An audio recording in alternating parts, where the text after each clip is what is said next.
I will take off with some of the greatest spinners I have played and watched to start with. I think if you really ask me, I think, in my opinion, Subhash Gupte of India would, in my opinion, greatest.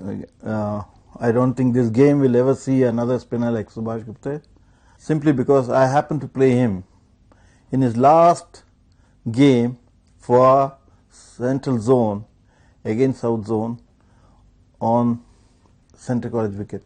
And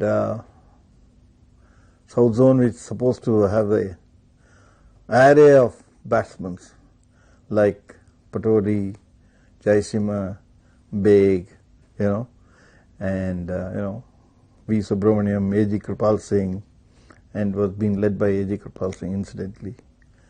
So I had a very strong batting lineup. On the third day, we were struggling to save the match, and we were 6 down or 7 down, and taken by Subhash Gupte. He started off with a new ball, and he was bowling, and all the people, Abbas Ali Beg, Patodi, Jaisimha, they were all at sea against his guile and spin. And Kripal Singh was at the other end when I stepped in. And that is the time I can promise you one thing. I learned what the art of spin bowling was. I retuned my line of thinking about my flight, which people do call this, the greatest flighter of the ball and whatnot. They attribute all the adjectives to me. And to be very honest, it all attributing true me to Subhash Gupte. In those 2.5 hours of encounter with him, he had a genuine side-on action, shorter in height, okay? His left arm was the leading arm of his spin bowling. He had the various heights, variations which I could see, So when he wants to have a ball which is tossed up, he had a high action completing that circle. When he wanted a flipper sort of a thing, he had a lower arm action. So these are the final points which he had cultivated, inculcated in his bowling, and his action, I think, was one of the best actions I have seen for a leg spinner. So transfer of weight, the cricket coaching manuals these days, they talk so much of transfer of weight, the what is that known as rhythmatic run up, and then positioning themselves and then releasing the ball was at will.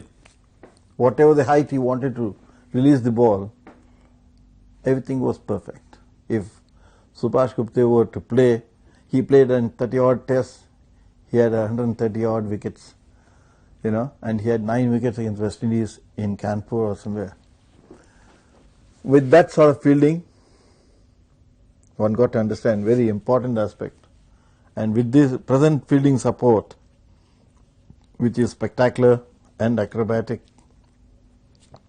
and very, very run saving as well, if he were to play now, 800 was nothing for him. I think he would have set a around 1,000 wickets target, which I think is next to impossibility for any bowler to achieve. And with the present 20-over T20 matches, I think he would have been unplayable, because he could turn the ball on any wicket, and his spinners, toss spinners.